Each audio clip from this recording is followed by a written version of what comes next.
கோவை தமிழ்நாடு வேளாண்மை பல்கலைக்கழகத்தின் வேளாண் பொறியியல் கல்லூரி மற்றும் ஆராய்ச்சி நிலையத்தில் சாண எரிவாயு தொழில்நுட்ப பயிற்சி நிறைவடைந்தது. புதிய மற்றும் புதுப்பிக்கவல்ல எரிசக்தி அமைச்சகத்தின் நிதி உதவியுடன் நடைபெற்ற இப்பயிற்சி பல்வேறு மாவட்டங்களைச் சேர்ந்த பங்கேற்பாளர்களுக்கு வழங்கப்பட்டது. கடந்த பிப்ரவரி 17ஆம் தேதி அன்று தொடங்கிய இப்பயிற்சியில் புதுப்பிக்கவல்ல ஆற்றல் பொறியியல் துறையின் சாண எரிவாயு மேம்பாடு மற்றும் பயிற்சி மையம் மூலமாக பல்வேறு தொழில்நுட்பங்கள் குறித்து விளக்கமளிக்கப்பட்டது.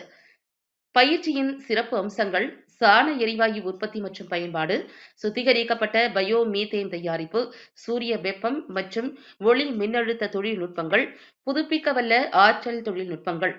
பங்கேற்பாளர்கள் சாண எரிவாயு காலனின் கட்டுமானம் மற்றும் பராமரிப்பு குறித்த நடைமுறை அனுபவம் பெற கள பயிற்சியிலும் ஈடுபடுத்தப்பட்டனர். பிப்ரவரி 20ஆம் தேதி நடைபெற்ற நிறைவு விழாவில் முனைவர் பழனிசெல்வம் வரவேற்புரை வழங்கினார்.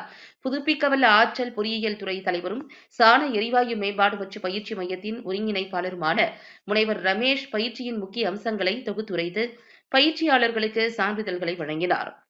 முனைவர் விஜயகுமாரி இணை பேராசிரியர் நன்றியுரை வழங்கினார்.